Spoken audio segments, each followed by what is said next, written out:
down and up, you can feel that, yeah, the temperature is changing. Literally, you could feel the line. So one step and you're in the South Pole, and the other one you're in the North Pole, right? That's true. Huh? I never thought about that. Yeah, yeah. So we are It isn't live that on line YouTube, though. and Okay. another 1 minute to go before we start the show. Okay. So Atul, why don't you start? You want to start with introduction, or should I do that? I think we've got another minute before we start. I think you guys can Okay. continue your chit chat. So back to the equator and Seychelles, Anuj. Yeah. Does it feel different being one step in the South Pole and north hemisphere in the other in the southern one? The lines are not that sharply drawn. So I guess sometimes, yeah, I do wonder, why is it that, I'm getting the right balance in my mind perfectly at some place. Probably I've hit that spot without realizing, That's right. For a sports person, balance is very important, right? Absolutely. You know that from the college Okay, days. it's 11:30, so time to start. Good morning, everyone. Good morning, Anuj, Ashish, Kamal, and everyone on the show today. Welcome to the 19th episode of the Yogananda Guru series, powered by Shoolini University. We have a very dear friend today, Anuj Sharma, but more importantly, a fascinating person. I wouldn't even call a fascinating speaker, because Anuj is an engineer, then did his MBA from IIM Ahmedabad, worked in dirty retail. I call it dirty. He'll have his stories to tell why. Got into technology from there, worked for Infosys, and then interestingly got into, again, the dirty world of private wealth management in Seychelles. Did some very exciting work over there, helping lots of companies build his own company out of Seychelles, where he lives now, a beautiful place. But off late, for the last few years, his passion for sports took over. And that's where he spends, I understand, most of his time now. We'd love to also understand whether you make money in that or not, Anuj. So he runs a company called SportsWizz. Initially started with cricket, a very, very big cricket fan, but also a very big sports fan. So once again, welcome, Anuj, on the show. Welcome. I know it's going to be one fascinating talk. It's going to be one amazing talk. And hosting Anuj is going to be my very dear brother, Ashish Khosla, who's very recently also joined Shoolini. So Ashish, over to you. And once again, welcome Anuj and Ashish. Good morning, everyone. And hi, Anuj. Well, I've known Anuj for more than 30 years now. In fact, when we first met, it was during an entrance exam. And then we ended up as class fellows and very close friends at PEC. Now, in our first year, we participated in a lot of quizzes together. But the quizzing scene was quite competitive then, and we ended up losing consistently. Then one day there was a sports quiz with a very decent prize. And Anuj suggested that we partner up for this. But I refused. I'm tired of losing, I said. But later when we actually had the quiz, to my surprise, Anuj knew all the answers. Answers to questions like, who holds the record for the highest goals in the first half of Football World Cups? Who was the world's second chess champion?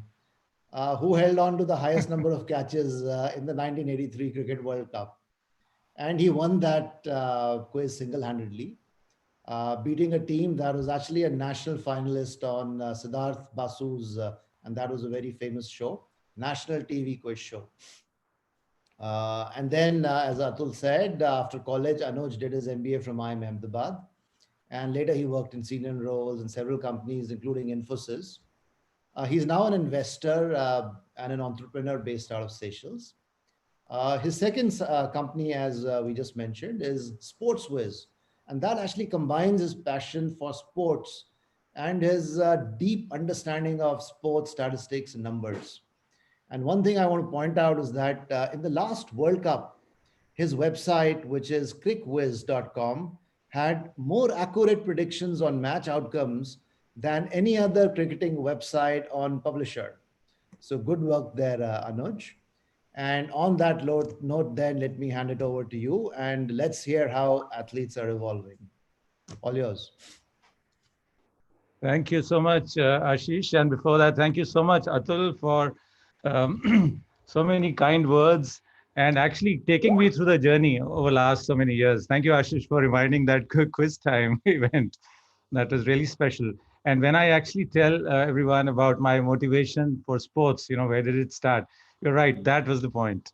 Where we said sometime, some stage, you have to be in the field that you're really passionate about, even if it's 25 years late. But, but that tells you that there's never too late to do something that you really love. So thank you, Ashish, for that. Thank you, Atul, for the kind introduction.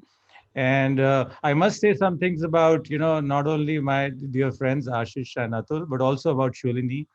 I have visited the campus, I have talked to students, and certainly, met with Dr. Khosla and Mrs. Khosla and seen their passion in building this great institution. So I've always believed that Shoolini is going to be one of the leading institutions across the world, not only in our region, not only because of the people who are behind it, but also how all the right practices have been brought in. And it's my privilege truly today to be presenting on this Yogananda series. Thank you, Atul and Ashish, for that. And friends, then let's get ready for a ride on the sports field. All right, so let me just share my screen now.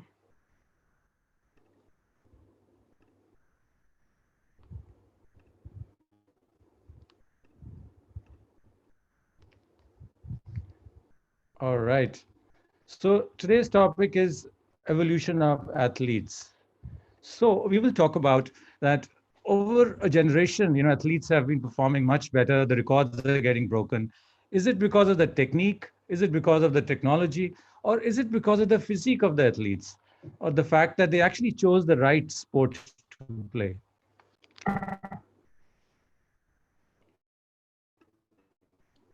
So let's examine that.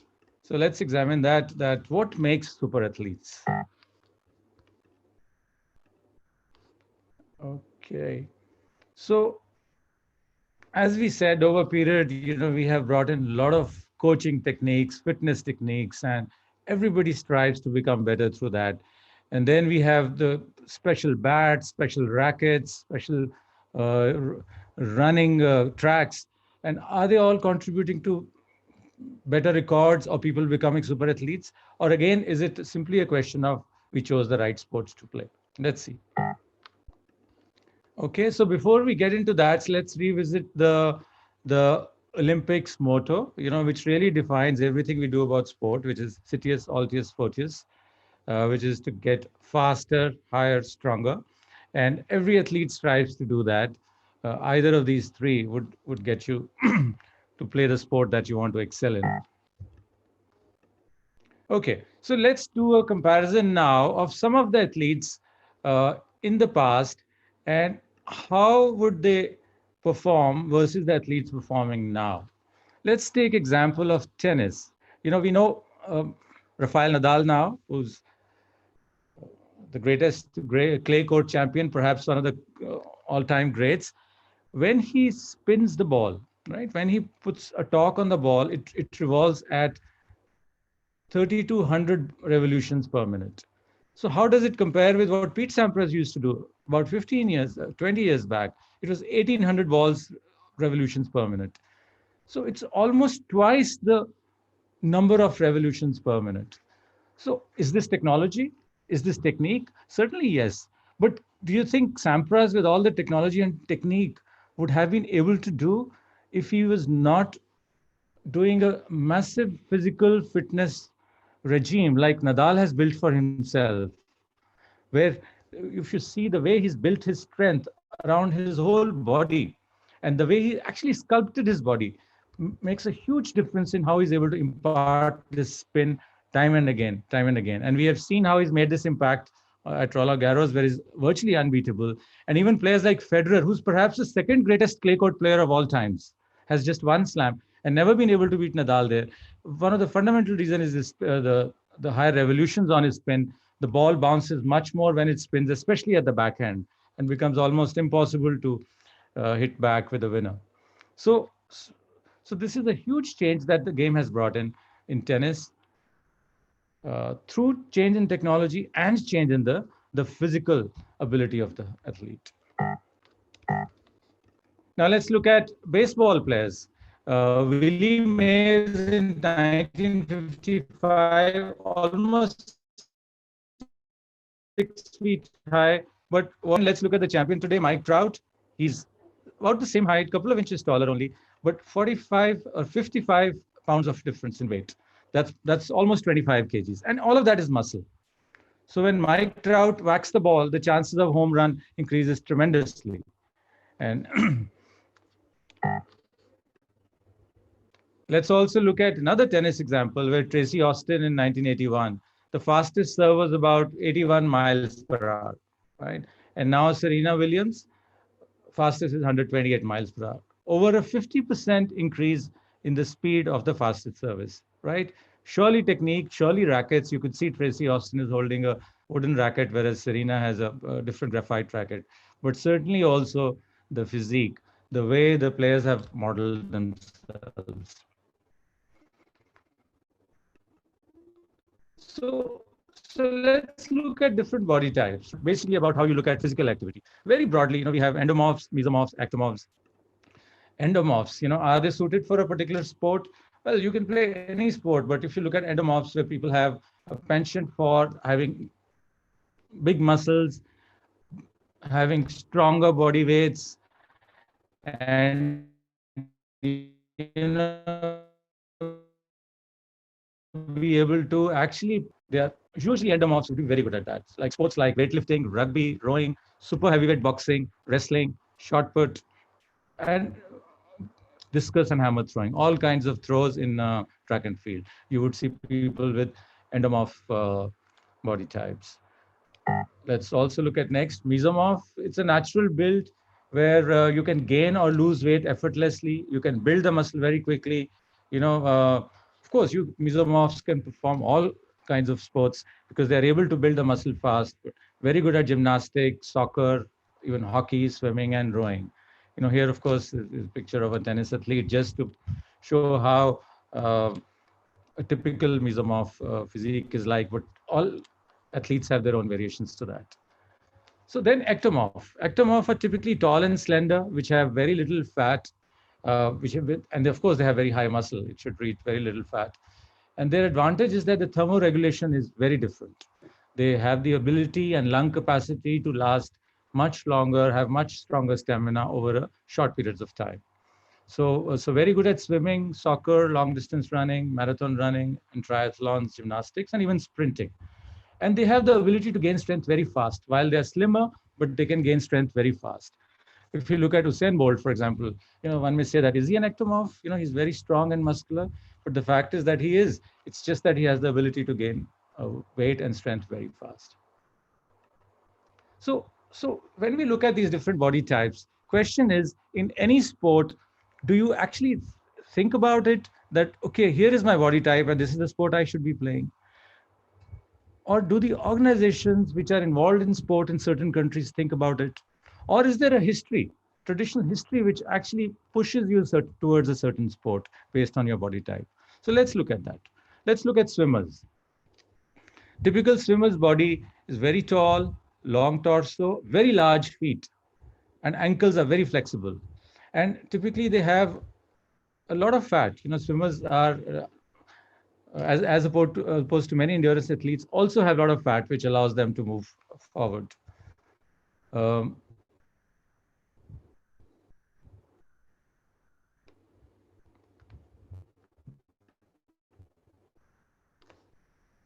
So here is the example I wanted to dwell upon. When we compare a swimmer with a distance runner. So in this picture, you see Michael Phelps, who is 6'4". He's won 28 Olympic medals, all-time great swimmer. And here we are comparing him with Hisham Al Ghuraish, who's a Moroccan long-distance runner, who has been world champion and Olympic gold medalist in 5,000 and 10,000 meters.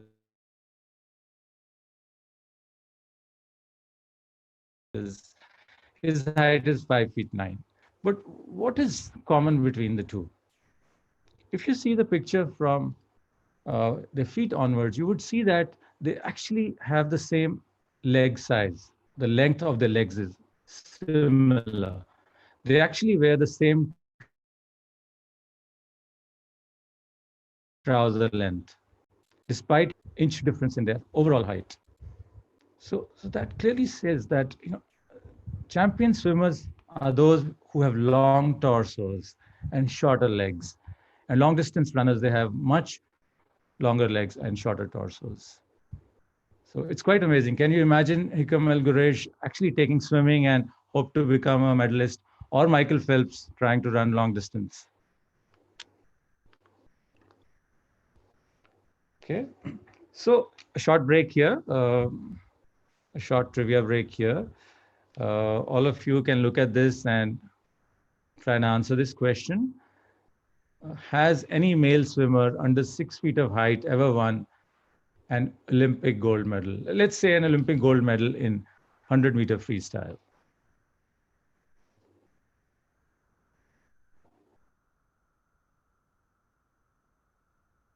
So please go ahead, give your answers. There are two choices, yes or no. So go ahead with that.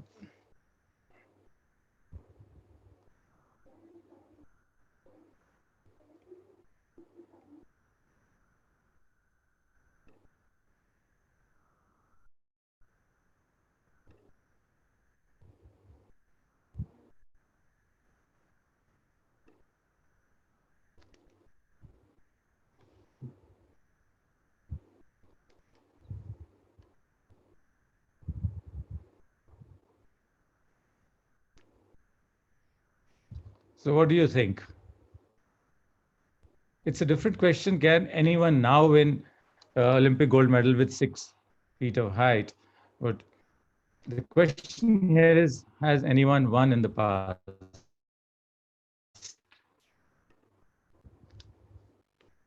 Okay. So there we have the answer. The answer is, it says 88% is yes, which is correct. So wonderful. I think we have people here who are uh, sports fans. They understand and know their statistics and know their sports. So that's absolutely correct. It is it is true. I had to go back far in history to find that, though. One of the famous ones is Dan Schollinger from USA, who won 5 gold medals in 1964 Tokyo Olympics, and he was 5'11", just about pipping 6 feet by 1 inch. So, uh, of course, Mark Spitz, who was one of the famous swimmer, he was just about 6 feet when he won his 9 golds. So we have some examples. But amazing thing is that when you look at the finalists of last two Olympics in 100-meter freestyle in swimming, not one of them was under 6 feet. So that's clearly changing. So thank you very much for the poll. We'll move ahead. Let's talk about runners now, and let's talk about sprinters. Here we see how the human body has evolved and how it has become more flexible to take different shapes. And here is the fastest human being on earth at the moment. And when you compare him with Cheetah, well, he doesn't do that badly. And when you compare him even with a Formula One car, he doesn't do that badly either. So now I will just show you the 100-meter race that Usain Bolt ran, when he broke the record, and just deconstruct the race a little to understand, what role did technology play in that?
So we can see here different techniques that Usain Bolt is applying as opposed to Malcolm Gray at the same time.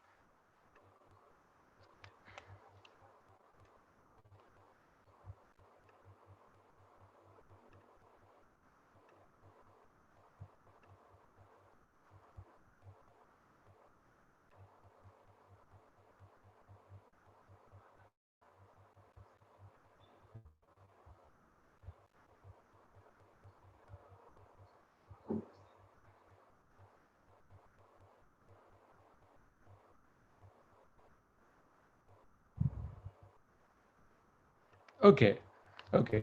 So there was the video had a few snapshots of where we saw how Usain Bolt is applying certain techniques as opposed to his nearest competitor. And soon we'll compare his technique with another great athlete, another great runner from time back, uh, and and his name is Jesse Owens, right? So Jesse Owens, as we all know, he won the gold medal in 1936 Olympics at Berlin, and he broke the records for 100 meters and 200 meters, and he was hailed the fastest man in a long time during that Olympics. Now the question here is that now Jesse Owens, if he runs the race today with Usain Bolt, will he be able to beat him? And let's look at just a video of Jesse Owens now.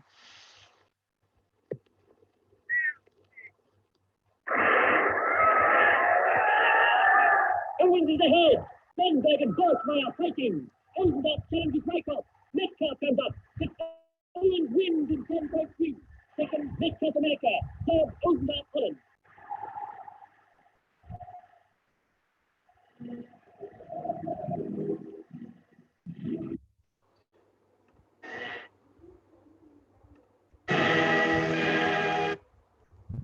So that was his score, 10.3 for Jesse Owens. The question here is now, it should read 10.3 seconds, but if he was competing with Usain Bolt today, he would have finished last in the whole group of races.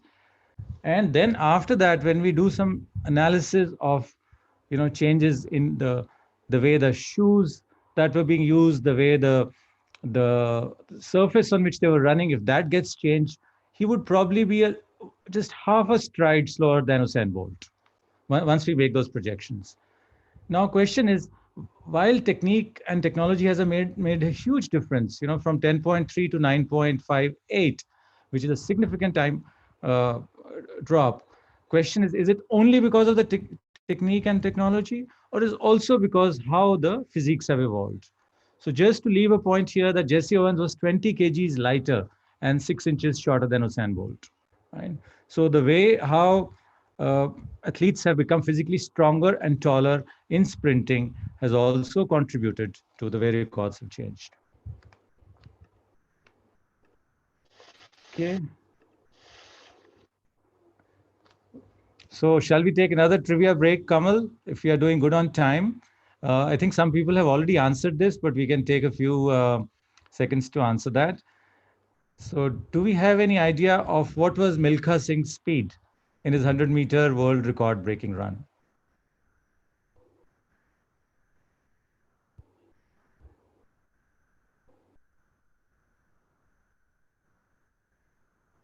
Was he running faster than a car? Was he running faster than a bike?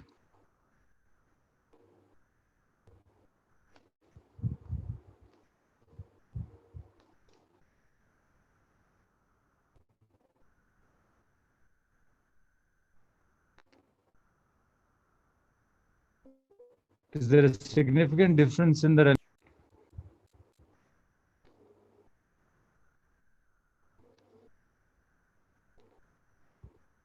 All right. So here we have the poll.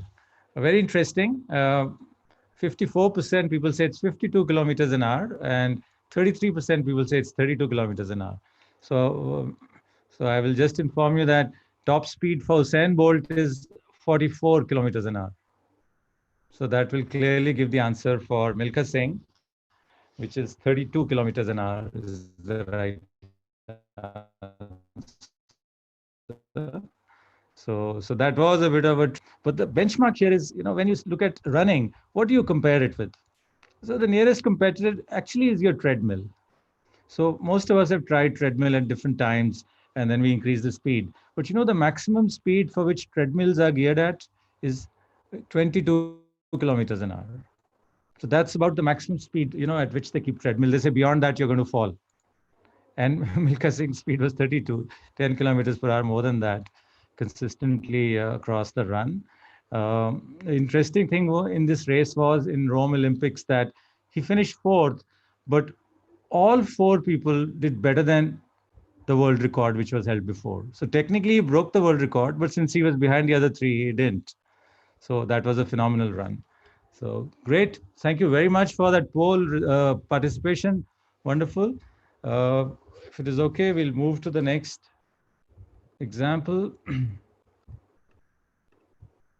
Okay. So we've heard about this Kalenjin tribe in Kenya. I'm sure most of us have, people who follow sports and people who follow long distance running. How is it that most of the long distance gold medalists and runners come from a small district, a small tribe in a country in Eastern Africa? And this is across the world.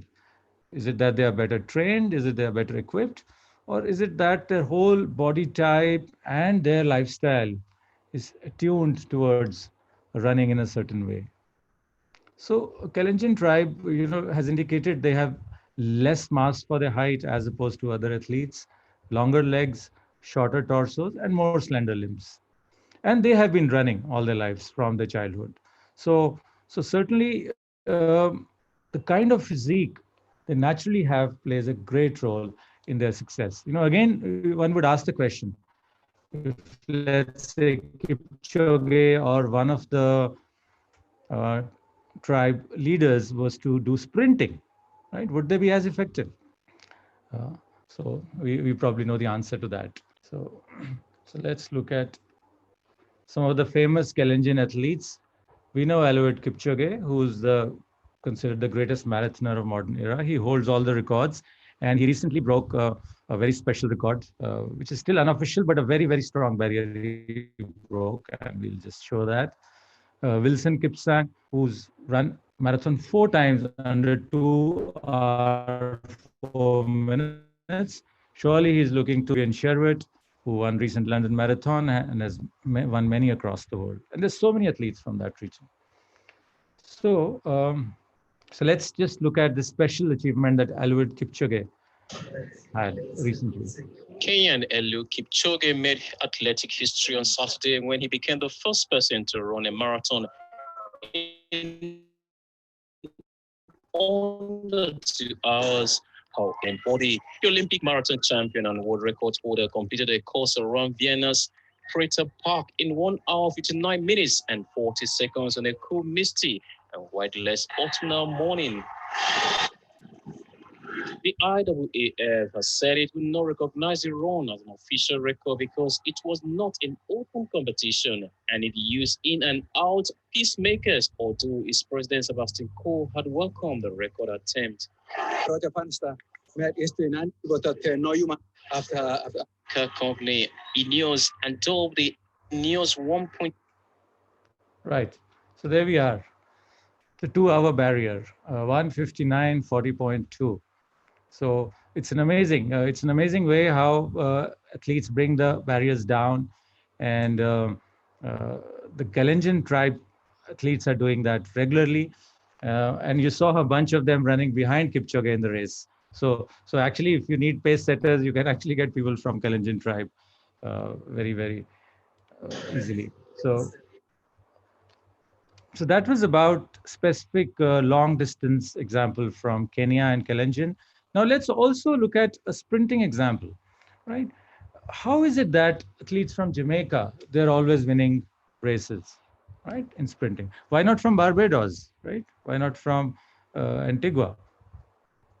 Right? We people who are familiar with cricket also know about Jamaica in other contexts. Has had some great cricket players. So how is it that people from Jamaica are winning medals all the time, right? We know about Bolt, we know about Shelley Price, some of the fastest runners today in the world. And amazingly, 19 of the 26 fastest ever times in 100 meters are run by Jamaicans. It's a very small country with less than 3 million population. So there is some stat uh, which highlights this question even more, that if you look at track and field gold medals, Jamaica has won 22 gold medals. This is over a period of time. This is in Olympics history, with a population of about less than 3 million now. Obviously, the population has increased over a period of time. US has won 332 gold medals with current population of 331 million. You know, that's almost 1-to-1 ratio, whereas in Jamaica, it's almost 10-to-1 ratio. And in China, uh, obviously, they've started to win gold medals now with a large population in sprinting, but that's the number is there. It's 8 to 1.4 billion. So it's amazingly favorable statistics for Jamaica. Now, what is the reason for that? Right? Is it again just the technique and technology? Surely it cannot be that. Is it only physique? Certainly, physique will have a role to play there, in the sense that we have seen how Usain Bolt, when we deconstructed Usain Bolt, how he's built and how he, uses the technique with his build to apply to the race. But there's another factor here which goes beyond physique, which is actually the whole culture and history of following a certain sport. If you go back into Jamaican sport history, we realize that Jamaican school games, started over 100 years back, 120 years back. And these school games, for some reason, became very competitive, where the kids in schools will race against other, compete against other, and matched with the physical ability, as people say about some special high twitch muscle, which exists in people in Jamaica and that region. The school games became very competitive, and then they started competing, and they even didn't even know about Olympics. And eventually, when Jamaica started participating in international events, they realized that even the school kids were competing with top athletes across the world. And that's when they started now moving to other countries like US for better training, technology, and became the world beaters. So it was an amazing combination of the unique physique or the type of physique they bring in, plus the history and the culture of a sport in a country. That plays a big role, because even if you are very highly athletically inclined as a country, as a region, it takes many years of evolution of multiple players from which the champions emerge.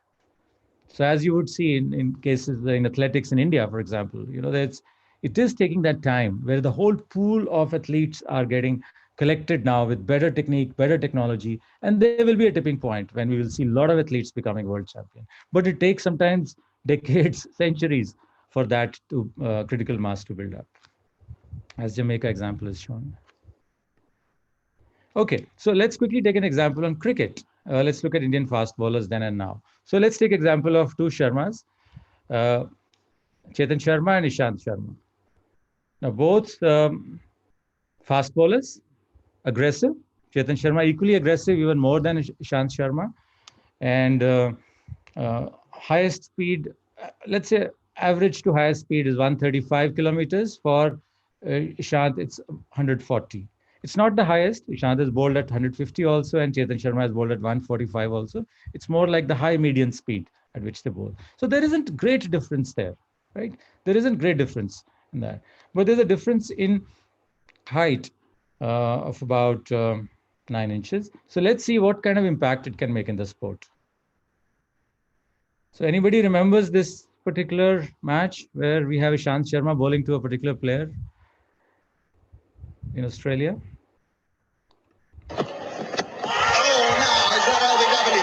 No, it's not LBW. I wonder why the Indians stifled their appeal. Is there inside edge involved? The drama's distraught, I suspect. Caught that pad. Charging in now. Again, and that's a bad leave. A bad leave. Gets away with it. Gets away with it just. always looks terrible. The batsman allowing the ball to thunder into his pads, not offering a shot. Ooh. Got him! What a wicket! What a performance by a 19-year-old. He persisted. He's got the great batsman. All right. So I'm sure most of us will remember that. Ishant Sharma getting Ponting out. And what was the key factor, which got Ishant Sharma to bowl and consistently beat Ricky Ponting and get him out? Certainly his persistence, his line and length, and the pace at which he was bowling. But one very key factor here was the bounce. Right? It was the bounce at the right length which was troubling Ricky Ponting. And that bounce comes from height. Now you could imagine Chetan Sharma bowling to Ricky Ponting at the same pitch. Probably he would have a better chance of getting him out LBW, right, than actually getting him caught off the top of the bat handle in slips. Right. And in various pitches where you have a lot more bounce than the others, height is an advantage. Also, if you see the current Indian pace bowler pack, everybody is well above 6'2". If you look at Ishant and maybe Bumrah is slightly shorter, but all tall bowlers, well above 6 feet, and have made the difference in fast bowling. Right. Not that Chetan Sharma was any less skilled or less aggressive. No, it's just that there were certain physiology that he was fighting against.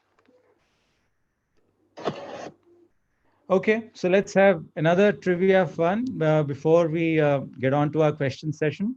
Kamal, here is an example of a face merge. We have two athletes here whose faces have been merged. So can you guess which are these two athletes?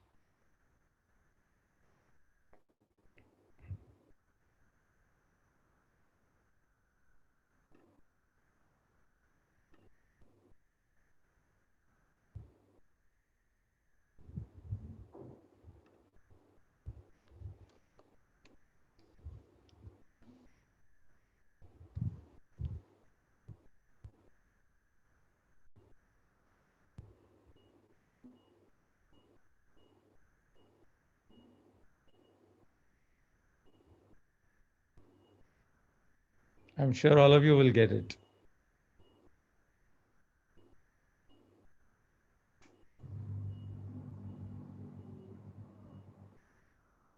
This is made by our team at SportsWizz League. So we have a quiz app where we create a lot of picture quizzes, and this face merge is very popular with fans. So here we have one for you. Okay. Oh, well, very even spread. Very even spread. But yes, the majority have got it right. It is Usain Bolt and Mike Tyson. Right. And I think it was a tough one. The way the designer did the job. Actually, he actually looks like one person. So very good job there. And it is Mike Tyson, I think, more from the tattoo that he has on his head. But it is Usain Bolt and Mike Tyson. So I hope this was fun, this poll. So before we move to Q&A, just a final point. In conclusion, so question is, can I play any sport? Right? If I'm an athlete, somebody in my family is an athlete, my academy is an athlete. Of course, you can do it. There's nothing that stops you from playing any sport of your choice, that you are passionate about. If your physique is different from world champions of that sport, you'll have higher odds against you, right? That's certainly going to happen. As if you want to become a world champion and go higher levels, you'll have odds against you. But then sport is all about striving to overcome those odds. So let this not stop you, as an individual to pursue a particular sport. As an organization, as academies, as countries, if we have to have a goal of achieving world champions, right, that's when we have to take a look at this, right? That where are the kind of physiques that are available to play a certain sport who have a greater chance of becoming a champion? Should we be training and challenging them with the right backing of the coaches who've identified the right physical skills, or the same training should be equally spent on all athletes? How do we combine, human technology with human adaptation, innovation, of the mind? Because finally, you don't become champion just with your physique. You also become champion with how you play with your mind at the highest level. So, in conclusion, we would say that certainly you can play any sport, go for it, fight against the odds, and become the champion that you want to be. At an organization level, if we are trying to produce a certain level of winners, champions, athletes, look at various factors. Look at physique as well, look at the mind as well, and then give the best training and technique for the athletes to succeed. Thank you. Thank you very much. And I'm open for questions. I see a lot of them coming in the chat. But yes, I'll be happy if somebody actually asks a question and I can answer that. So Anuj, that was totally fascinating. Thank you very much. Yeah. Uh, if I could just take a My minute pleasure. before I ask the questions, I'm suddenly taken back to PEC time, Anuj. And I remember you would come out with so many strategies and sports insights. And frankly, I would just take them half seriously. Then one day, I don't know whether you remember this, we had a cricket match against another team. And the captain of the other side was the top scorer in the tournament. And you'd sat through that previous match and said, I know how to win. I have observed a weakness in this batsman. And your suggestion was bowl the third ball of the over as a full toss to the leg stump, and that you'll stand at mid on and take a catch. Yeah. And I thought we were all just humoring you. And I was just getting ready to make some jest and some jokes out of this. But the bowler Vikram, who was also our captain, he followed this through. And frankly, to our surprise, things turned out exactly as Anuj had predicted. Uh, on the third ball, the batsman flashed his bat instinctively, and Anuj dived and got that wicket. Yeah, do you remember that, Anuj? And that day, I realized the value of insight in sports. Yes. Okay, but coming back, there's a question now. First question from Atul actually. He says, Absolutely. "What is the sport, or what games are Indians attuned to given their physical attributes?"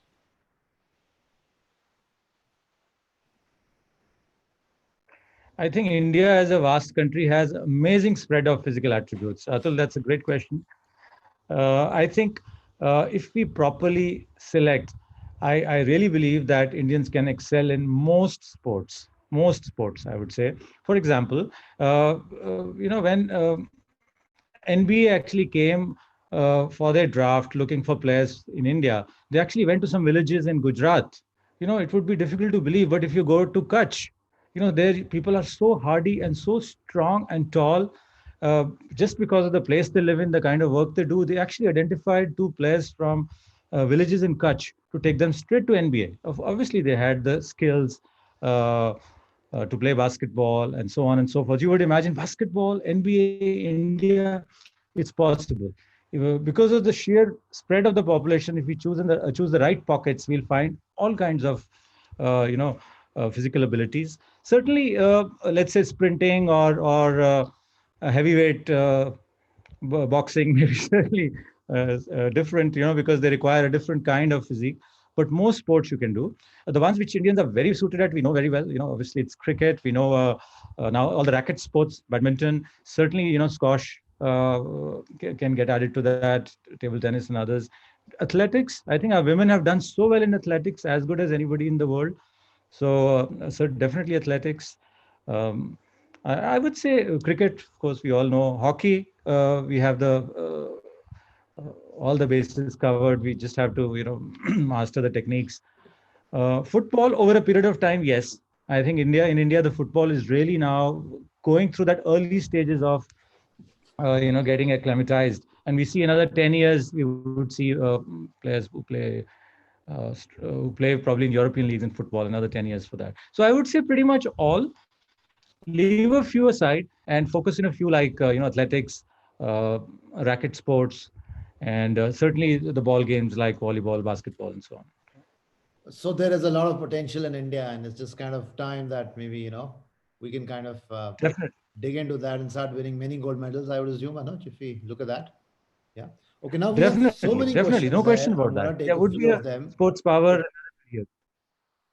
Uh, Right. Here's a question from Rupak, who says, "Why have bowlers not evolved in terms of pace? particularly if we compare them with tennis players.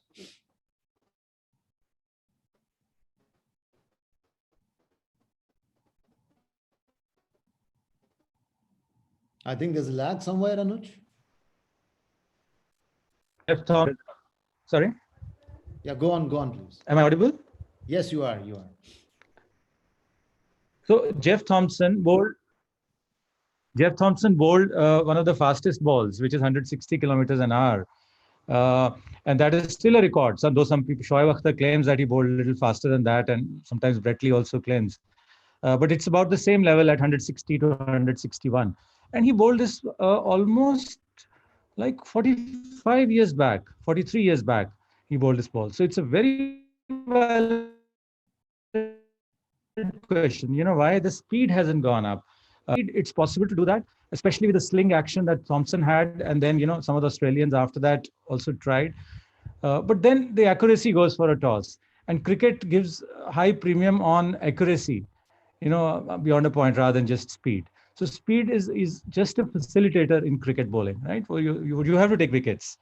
So which means you have to bowl a ball which can get you wicket. It has to, and also you don't have to go hit for runs. It doesn't matter whether you do at 145 or 160. So I think that's why the motivation for performance has not been there to bowl beyond 160. I'm certain if it's just a speed bowling contest, there would be people who can bowl at 170 and 175 and more. Okay, there's a combined question I'm going to ask. Two people have asked this, Ankita and Vikrant, different flavors. First is to become an athlete, what's important? A technique or a good coach? And the other is that, is there a difference in the training patterns that are required for Asians and Europeans as per physical differences? Right. Okay. I think this is again very good question. Very relevant for sports like tennis, football, which where Europe has dominated a lot, and now Asians are making a foray into those sports. So I think technique is essential at the highest level, because unless you have the technique, your own uniqueness, creativity can make you competitive, but not consistently competitive. For example, in tennis, unless you know the right technique to serve, however creative you may be in your serve, right, you would never get that power consistently for 2 hours or 3 hours. So it's very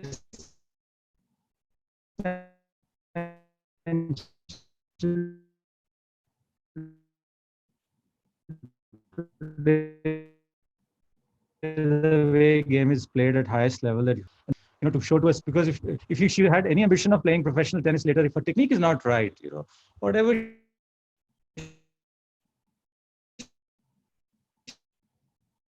she tries later, she would fall short. So through the different for Europeans and Indians, I would say not the technique. It's perhaps the process of getting trained, how you're building a stamina and your fitness. That could be slightly different. Perhaps you would be more comfortable with yoga, but then Europeans are doing the same. So I would say even there, not more than 10% difference. Okay, I think Anuj So will pretty take much one we have last to train question, though I still have many pending in here. Asia. Maybe we can take these offline. The last question is that do you think that genetic modification, given that people are now aware, people are like you and people in research and are pointing out differences between athletes, do you think there is an actual danger of genetic modification being done by some countries to somehow go and win more medals in sports? So I think this has a both practical and ethical, answer to this, right?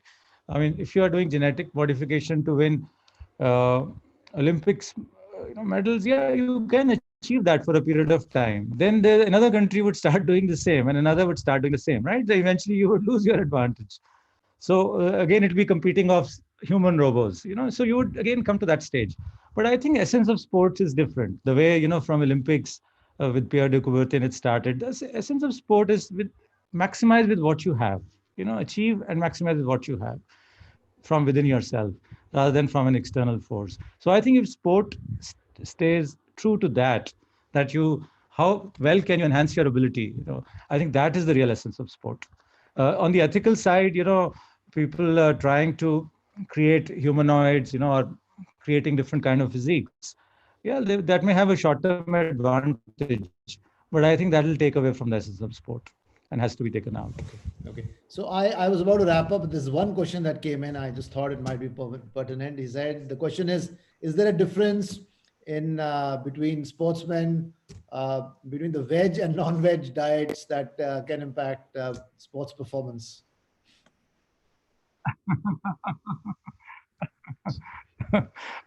There's so many examples of vegan athletes who've done so well. I mean, I'll go from veg to even vegan, which is even tougher diet. And so I think initially there is a drop in performance. I'll give you an example because I'm sure most people will know about cricket. Peter Siddle, the Australian fast bowler, right? He turned vegan, and you could clearly see the difference in his speed for sure. In the series when Sachin was trying to get his 100 and Peter Siddle was hounding him, that he was really fast, and then after that, when he played in the next series in Ashes, he was significantly slower. Again, speed doesn't make a fast bowler alone. So, but then he was significantly slower and he was not very effective. But within a year and a half or 2 years, I could see him coming back to the speed again. So I think once you get used to a certain kind of diet, I'm sure you could make a comeback and be as effective like Virat Kohli has done now. He's on vegan diet, right? He's the fittest cricketer, perhaps one of the fittest athletes going around. So I think it really is the diet that suits you. You should go for it and should not be constrained if you are a vegetarian, and don't believe that you can't be a world champion if you're a vegetarian. So I have a You should believe question that before you we can. close, Anuj. You spoke about the fact that there's a lot of diversity in India and we can have lots of sportsmen or sportswomen from India. So why don't we win medals in the Olympics? I mean, why are we so bad?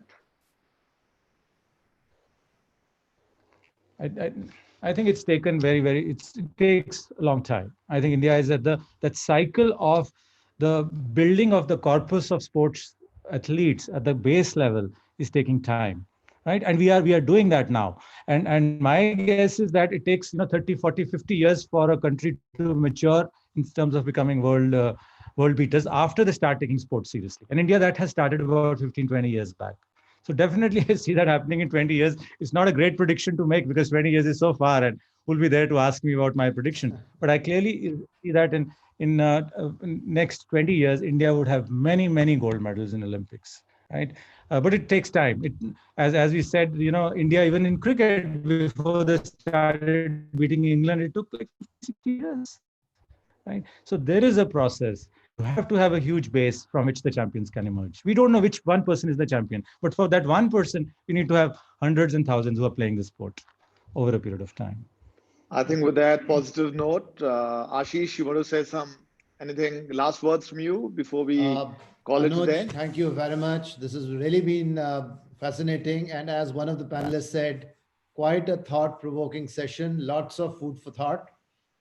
Thank you for telling us that there is a whole world of analysis and statistics behind the success of a sports person. And probably we can go around looking at who in Shoolini University is more suitable for what sport now, swimming or running. Atul, we can start doing that. And we probably have our own super Shoolini sports team based on some of the insights that Anuj is talking about. So thank you very much, Anuj, and we look forward to your coming over to Shoolini as soon as the COVID opens in. Yeah. So one last remark, Ashish, before we close. Anuj brought in this amazing example of Jamaica, how such a small country with a million population could do amazingly well. And it was 3 million, right? And largely was because of internal competition, the focus on sports that brought it forward. So the thought of making, the way Shoolini is evolving, we're becoming sort of the Jamaica of research. So lots of amazing stuff happening on research and innovation at Shoolini, and looks like it's sort of very similar, right?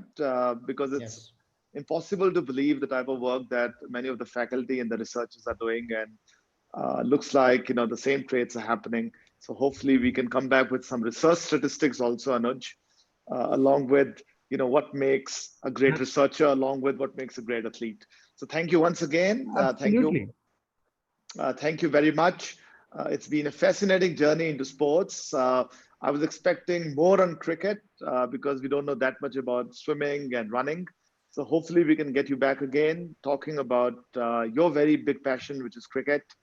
Tell us about, all the odd events which have happened in cricket, all the good and the bad, and the exciting things between IPLs and one days and test matches, etc., etc., etc. So hopefully in the next 5 to 10 days, we can have you back. But thank you very much. We know you're busy. We know you're in Seychelles enjoying the sun there. And participants, thank you very much. See you again tomorrow, same time, 11:30 a.m. at the Yogananda Guru series for another very, very interesting and fascinating talk. Thank you, Ashish, for being a wonderful host. Thank you, Have everyone. a great day. Thanks a lot, Anuj, again. Be safe.